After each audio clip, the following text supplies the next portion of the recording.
You ask Tiger to solve. This deals with linear equations with one unknown. The final result is x equals -7/2. Let's solve it step by step. Group all x terms on the left side of the equation. Subtract 5x from both sides. Group like terms. Simplify the arithmetic.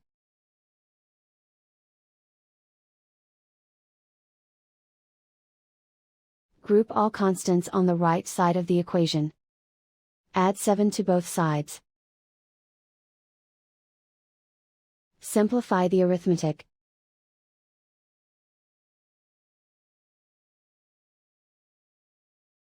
Isolate the x. Divide both sides by -2. Cancel out the negatives. Simplify the fraction. Move the negative sign from the denominator to the numerator. And so the final result is x equals -7/2.